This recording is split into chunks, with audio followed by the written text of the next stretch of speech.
NATO has problems, funding issues, policy decisions and divisions, nuclear deterrence, protectionism, but the biggest problem appears to be the enigmatic president of the United States, Donald Trump, if you go by this unguarded exchange of the leaders of the free world.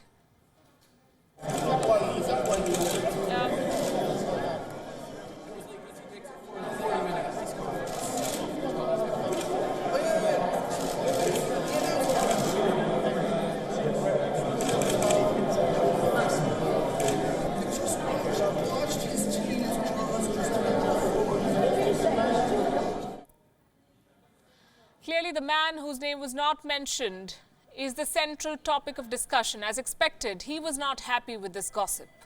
This is what Donald Trump said about Justin Trudeau.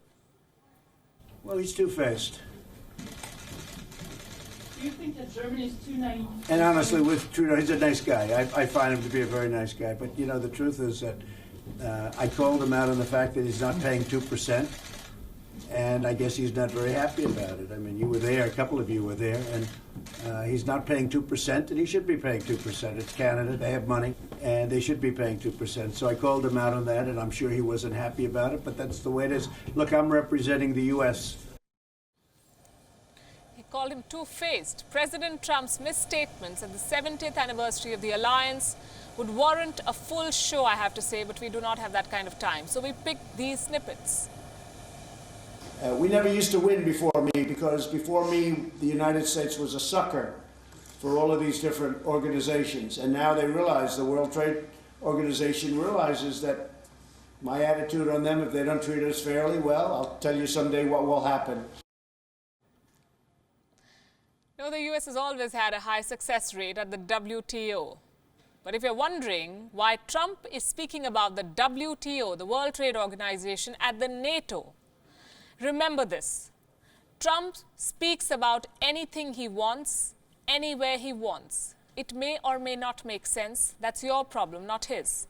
And now that we have that settled, here's Trump's comment on the impeachment proceedings against him. This was during a press conference with Canada's Justin Trudeau.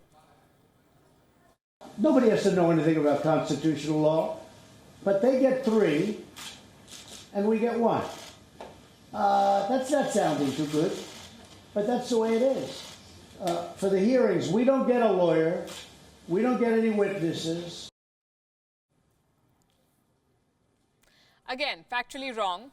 House Judiciary Committee has already invited Donald Trump and his lawyers to appear if he wishes. And it's Trump who says that he wouldn't want to send any witnesses until the Senate impeachment trial. Listen to these comments on ISIS fighters now. Syrian oil or Britain's healthcare. Frankly, facts are not Trump's friends.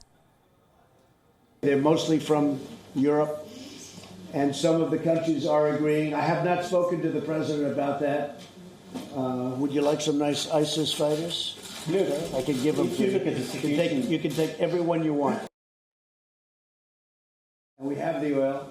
But we've brought some home, and we will be bringing some home, and we've sent some to other areas. Okay? But we have a very good relationship with Turkey. Most of the ISIS fighters are from the region of conflict, not from Europe. And Syria's oil belongs to Syria, not the United States. Just some measly facts.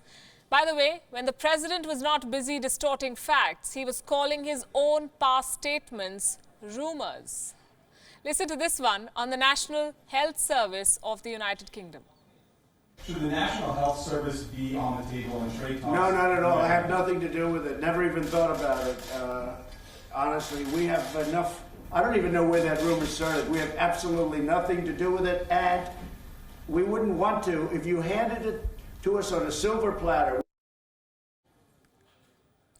This year's event is all about differences in the NATO, not commonalities. After the dramatic Trump-Macron presser yesterday, Macron met Erdogan, the president of Turkey. Again, sparks flew.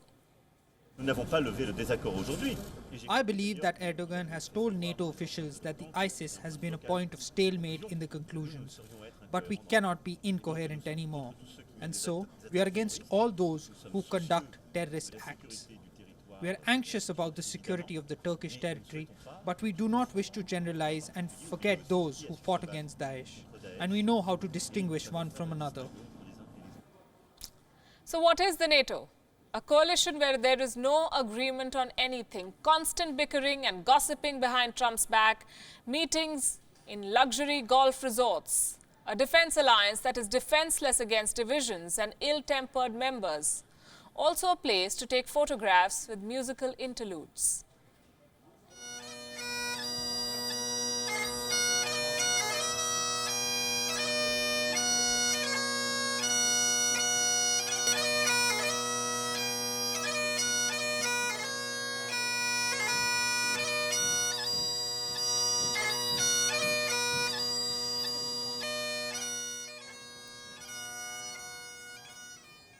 How charming. 70 years after the bloc came into existence, the summit of this 29-member military alliance is now a meeting of the brain dead with the delinquent.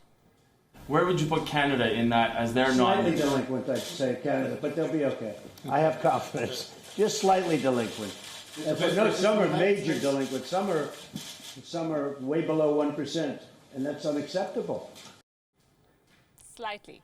But what's in a summit if there are no positive vibes? Messaging is more important than the message. Listen to Boris Johnson's assessment. 70 years old, we are rock solid in our commitment to NATO and to the giant shield of solidarity that now protects 29 countries and nearly a billion people. China, Turkey, disagreements over spending. There is no common view on anything. NATO is a divided house, a venue for gossip and calling each other two-faced. I have to agree with Emmanuel Macron. This does look brain dead.